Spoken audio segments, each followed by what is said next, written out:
Bismillah wa ila Allah. Allahumma salli ala Muhammad.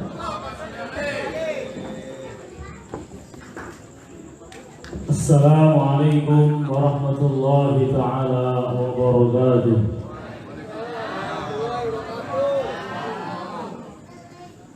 Dengan daging Alhamdulillah wahdah sadaqa wa'dah wa nasara abdah wa a'adda zullahu wa azamal ahzaba wahdah. Allahumma salli ala Sayyidina Muhammadin wa ala alihi wa sahbihi ajma'in. Amma ba'd. Khudul mukarram, para alim ulama, para hujaj, para satid, para tokoh masyarakat pemerintah, wabil khusus dan orang tua kita bersama, beliau Abah Yai Junaidi Al-Baghdadi. Juga wabil khusus dan orang tua kita bersama, Ki Haji Tubabus Al-Mubarak. Kita doakan mudah-mudahan beliau terus dipanjangkan umurnya, disehatkan jasmani rohaninya, segala maksud, tujuan dan hajat disukseskan oleh Allah. Amin. Allahumma. Juga yang saya hormati segenap para imam-imam manaqib, para satgas, para santri, bapak, ibu, jamaah manaqib yang saya hormati. Udah lama nggak salawatan. Salawatan dulu ya. Salatullah salamullah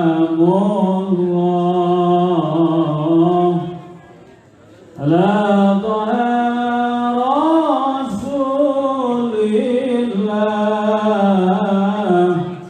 Salatullah salamullah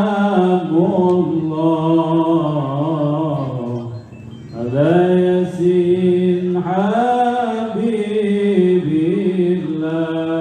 Ayo.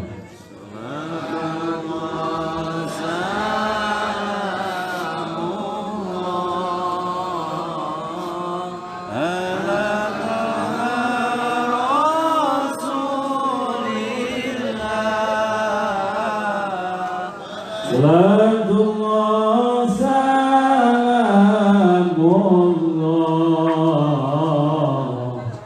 ala yasin habibillah.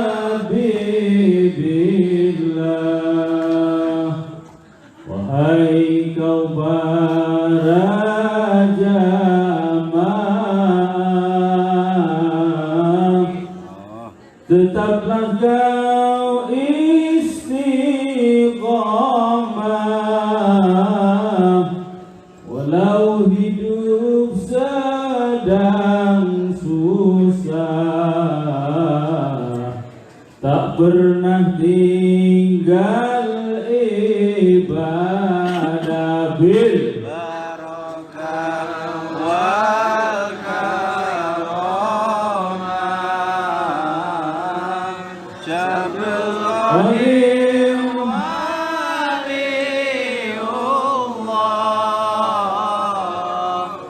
syafaat Nabi Muhammad biiznillah. waridallah. Bila hidup istiqamah,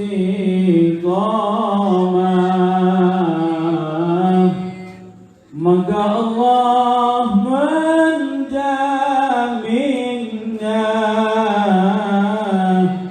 dimudahkan urusannya, diturunkan malaikatnya bil Barakah wal karamah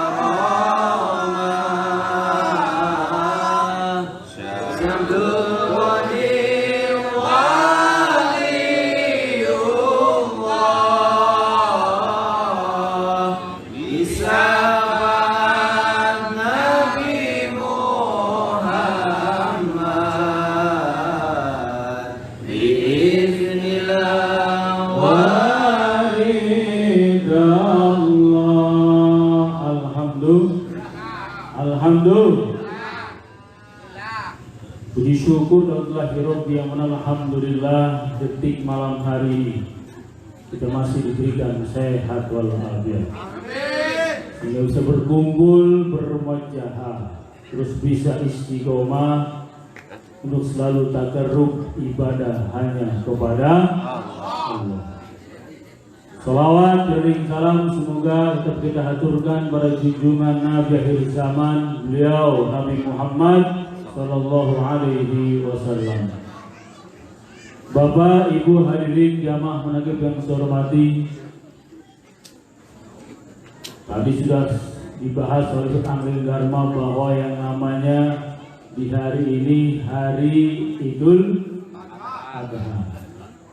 Jadi kalau bicara Idul Adha atau Idul Kurban ini banyak sekali historis, banyak sekali sejarah, banyak sekali kejadian-kejadian yang memang kejadian itu sampai saat ini masih dilaksanakan. Tadi sempat dibahas hari raya Idul Kurban. Sejarahnya Nabi Ibrahim ingin menyembelih Nabi Ismail. Tetapi ada sejarah juga bahwa di saat ini, di bulan Zulhijjah ini pun orang-orang, walaupun tidak seluruh dunia, berangkat ke Makkahul Mukarramah untuk ibadah haji. Tetapi sejatinya ibadah haji memang itu pun dari Nabi Ibrahim. Jadi ibadah haji hadirin, kalau kita lihat, kalau kita bahas, ini ibadah yang amat sangat perlu kekuatan. Jadi kalau ibadah begini mah dari rumah, saya dari Bekasi kemari orang ngabisin bensin seliter orang. Kadang-kadang nih kalau kita sebelahnya ngopi gitu bisa joinan, rokok habis bisa nebeng sebatang dua batang saja nebeng mulu. Ada yang tahu kenceng ini. Orang ribet-ribet nyampe sini kadang-kadang kita ngantuk bisa tidur, kaki pegel bisa selonjoran, enak lagi begini. Jadi kalau ngaji begini, ini ada yang belum ikhlas, kebangetan. Apalagi orang tua kita, guru kita banyak juga al-Baghdadi, Kiai Haji Tubagus Al-Mubarak. Dia kalau memulai untuk zikir kepada Allah, ini selalu memantapkan kita, selalu membawa rasa kita agar sejatinya selalu ilahi anta maksudi, lain tidak ada. Jadi gemblengan dari orang tua kita, guru kita, membuat keyakinan kita, membuat iman kita, membuat niat kita bulat seutuhnya hanya kepada Allah, lain tidak ada. Jadi kalau datang dari rumah kemari belum ikhlas, kebangetan. Kenapa? Karena ibadah yang seperti ini ibadah yang paling enak yang saya bilang tadi. Ketawa, kita bisa ngakak. Ada yang ketawa ngakak? Ada. Dilarang orang di sini. Orang masih bebas. Rokok, ngopi. Tadi saya bilang selonjoran, bahkan ada yang tidur gak ada. Saking enaknya. Atau kalau di rumah belum makan, kemari bawa makanan, bawa timbang kalau ada yang larang. Saking enaknya. Kalau ibadah yang begini saking enaknya, kok belum ikhlas, ini kebangetan. Bagaimana untuk menuju kepada ibadah-ibadah yang lain, yang lebih ribet, yang lebih punya modal yang harus gede, gimana kita mau bisa ikhlas. Jadi melalui modal ibadah kita kepada Allah, zikir manakib sebelum Qadir Jailani, mudah-mudahan kita diberikan sebuah keikhlasan oleh Allah. Melalui orang tua kita, guru kita, Yai Junaid Al-Baghdadi, Haji Bagus Al-Mubarak, karena memang beliau adalah panutan kita yang nantinya terus mengajak kita untuk takarrub ibadah hanya kepada Allah. Kalau udah bicara ibadah haji hadirin, waduh ribet. Pertama kadang orang niat, ya Allah pengen banget gua nih berangkat haji. Ngomong sama bini, apaan gitu ya ke Mekah, kayak orang-orang. Udah ada niatan, cakep banget. Kata Ustaz, kalau mau ke Mekah Mukarramah, mau ibadah haji gampang. Apaan? Lu baca surat Waqiah, lu baca surat Yasin, di situ main 40 hari 40 malam. Lu baca sama dia. Bismillahirrahmanirrahim.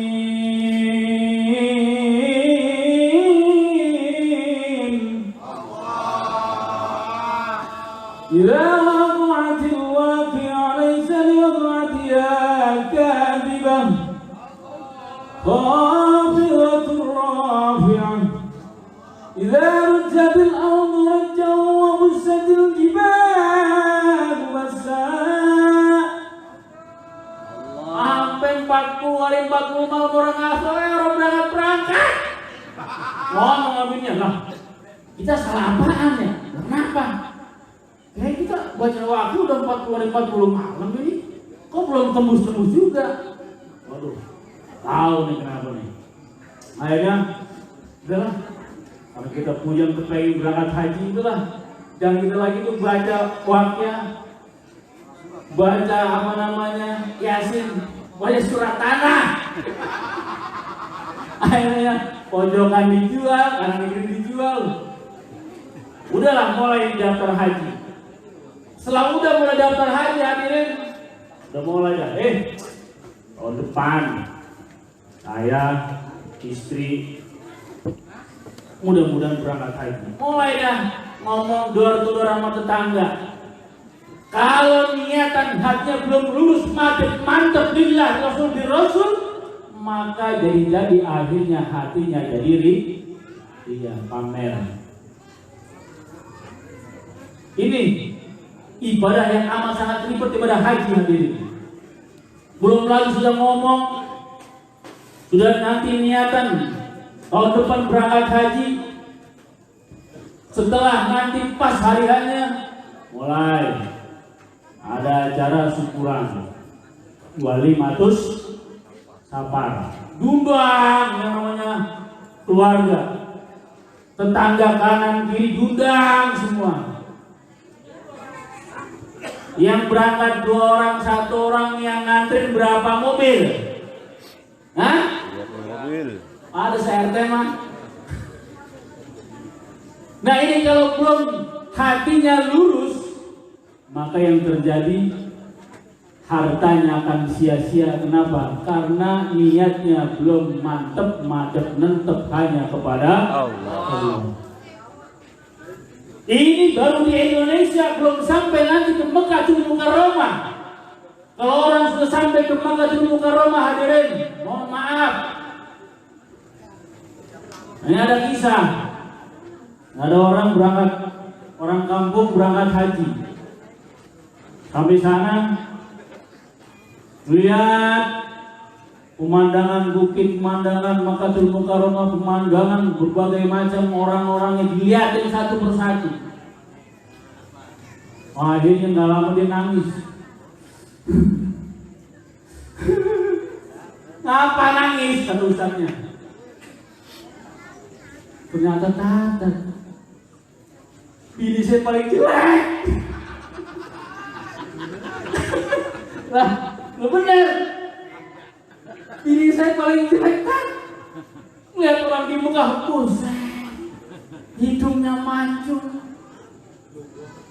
bibirnya merah merona. Apa gua kawin sama bini gua? Nangis. Ini laki-laki. Nyesel rasanya kawin sama bini. Melihat di sorot pada cakep-cakep. Akhirnya apa? Ini suaminya nangis, bininya denger. Buset, cuek sialan ini. Laki gua mau model apaan? Akhirnya bininya nangis lagi. Gua nyesel. Apa kawin sama suami gua? Pendek hitam. Akhirnya disuruh melihat. Maaf hadirin. Di sana itu orang-orang yang kayak artis itu cuma jaga toko kerjaannya. Jadi kalau di Indonesia jadi artis nomor 1, di sana cuma jaga toko. Ganteng-ganteng orang di sana, bertinggi. Kalau kayak udah gori katanya, lah itu putih. Itu boleh mancung. Namanya perawat sama beda. Akhirnya apa hadirin? Di sini benar-benar hati ini kalau emang benar-benar orang kuat yang namanya ibadah haji, makin kesana makin berat hujannya. Belum lagi nanti ada yang namanya tawaf. Mohon maaf hadirin, yang namanya tawaf mengelilingi Ka'bah. Ada tawaf ifadah. Tawaf ifadah ini yang harus dilakukan oleh seluruh orang yang akan ibadah haji. Perempuan di sana tidak ada satu perempuan pun yang pakai cadar. Ada nggak orang yang lagi ibadah haji, yang lagi tawaf pakai cadar, ada nggak? Nggak ada. Padahal kalau memang kita menganut Imam Syafi'i itu menganjurkan perempuan harus pakai cadar. Nah di sana di saat ibadah haji tidak ada satu perempuan pun pakai cadar, sehingga apa? Orang kelihatan cakepnya, orang kelihatan manisnya. Sehingga kalau tidak kuat-kuat ini iman, maka arahnya akan belok. Nauzubillah. Di sini dibilang tadi bahwa ibadah haji yang amat sangat berat. Makanya kalau kita lihat dalam Al-Quran, walillahi 'alan nasi hijjul baiti man istata'a ilaihi sabila. Di teks di sini diawali oleh walillahi. Walillahi kan demi Allah. Tetapi arti sejatinya manusia ini diberikan sebuah kewajiban untuk mengabdi ibadah haji kepada Allah bagi orang-orang yang memang diberikan kemampuan. Tetapi ayat awalnya di Al-Quran walillahi di sini menandakan amat sangat berat ibadah haji itu kalau memang tidak didasari ibadah betul-betul mantap menetap hanya kepada Allah. Sehingga banyak yang melenceng hadirin. Di sini berat. Ya tidak sedikit orang yang ibadah haji niatnya bukan karena lillah. Niatnya macam-macam. Orang yang pulang haji, orang dipanggil haji, ada yang ngamuk nggak? Lah, gua ke Mekah ini udah ratusan juta habis, lo orang mau panggil haji, sewot. Dipanggil namanya orang mau nengok. Ada yang seperti itu. Kenapa? Ya tadi saya bilang ibadah haji yang amat sangat berat, sehingga kalau memang niatnya belum lurus kepada Allah, maka gampang akan melencong. Ini di pelajaran ibadah haji, ibadah yang amat sangat berat bukan hanya kekuatan tenaga, bukan hanya kekuatan fisik, bukan hanya kekuatan harta, tetapi pun kekuatan iman, keyakinan kita mantap menetap hanya kepada Allah. Alhamdulillah. Jadi melalui proses seperti inilah hadirin, kita ibadah yang amat sangat gampang, tidak perlu modal banyak-banyak. Modal bensin seliter udah nyampe sini, nggak punya kopi bisa nebeng sama teman. Lah kalau di Arab Saudi, nah ribet kita. Jadi kalau ibadah yang seperti ini kita belum ikhlas, inilah Rasul keterlaluan. Kita sudah diberikan sebuah motivasi oleh orang tua kita, guru kita Mbah Zaid Junaidi Al-Baghdadi, hari bagus Al-Mubarak. Maka niatkan satu ibadah kita hanya kepada Allah. Alhamdulillah. Alhamdulillah. Jangan sampai ibadah yang amat sangat enak, ibadah yang amat sangat gampang seperti ini kita mulai tersiksa, jangan sampai. Apalagi kita akan melaksanakan nanti ibadah puasa, ibadah haji yang tadi saya bilang, ibadah yang amat sangat berat, tidak seluruh orang bisa melaksanakannya. Sehingga mudah-mudahan melalui ibadah yang rutinitas kita laksanakan pada malam Sabtu hari ini, jadikan modal penting agar keikhlasan hati kita ini bisa menjadi tolak ukur nanti ibadah-ibadah yang lebih tinggi, ibadah-ibadah yang lebih rumit. Alhamdulillah. Sehingga jangan sampai keistiqomahan malam Sabtu, malam Minggu nantinya tidak bisa berbuah, tidak bisa menghasilkan pengabdian kita. Inna sholati wa nusuki wa mahyaya lillahi rabbil alamin. Kematian, kehidupan kita, ibadah kita, melainkan hanya satu, ini memang karena Allah, lain tidak ada. Lanjut oleh ini.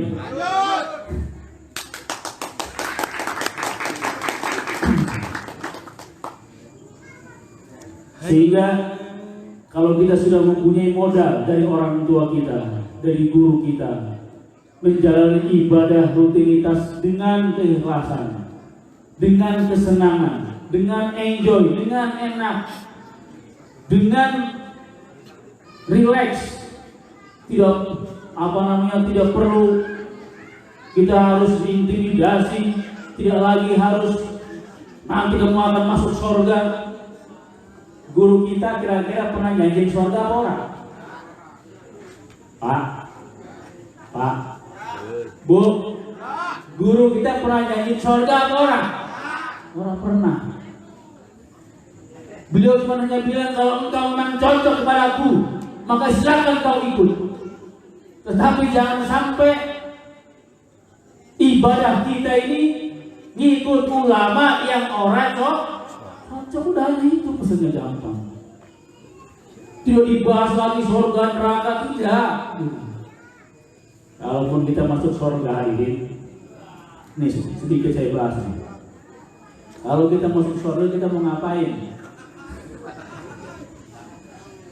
Kita masuk surga ini ada sebuah riwayat seperti ini di kitab Irsyadul Ibad.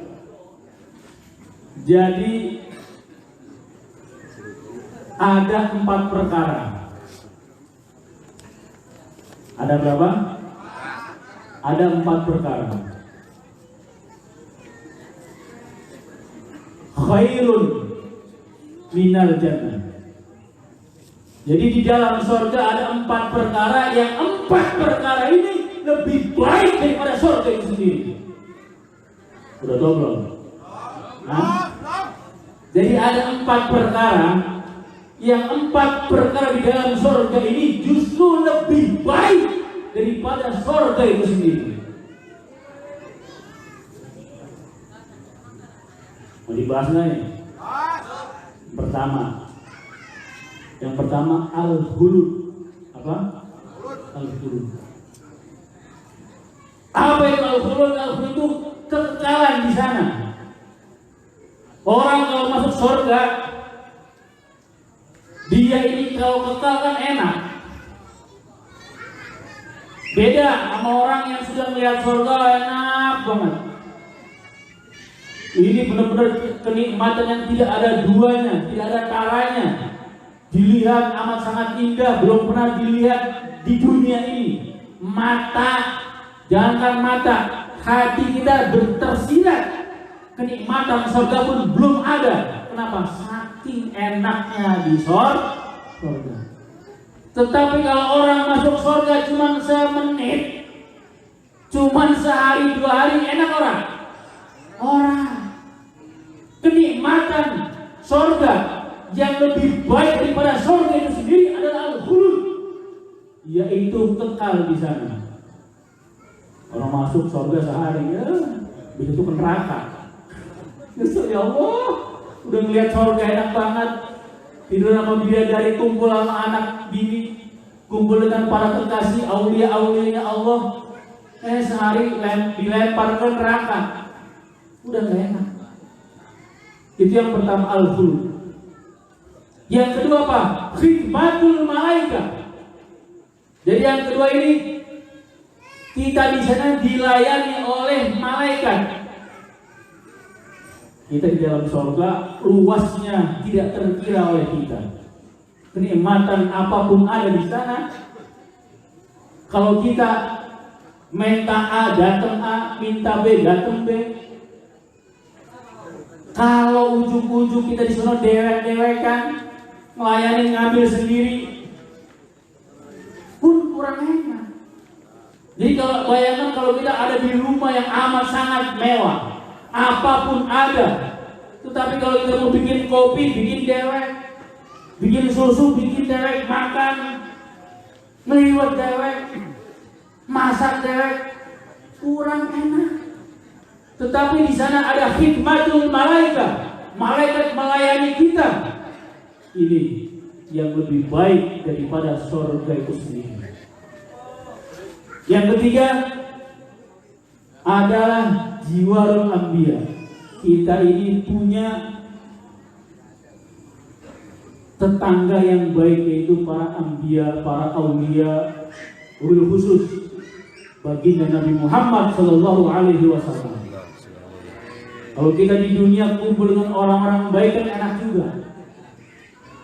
Rumah saya di Dewi Sartika, depannya kontrakan seperti ini. Ada satu ketika, jadi yang namanya istrinya itu di dalam, nggak tahunya di dalam ada cowok lagi. Ujuk-ujuk laki yang benernya datang.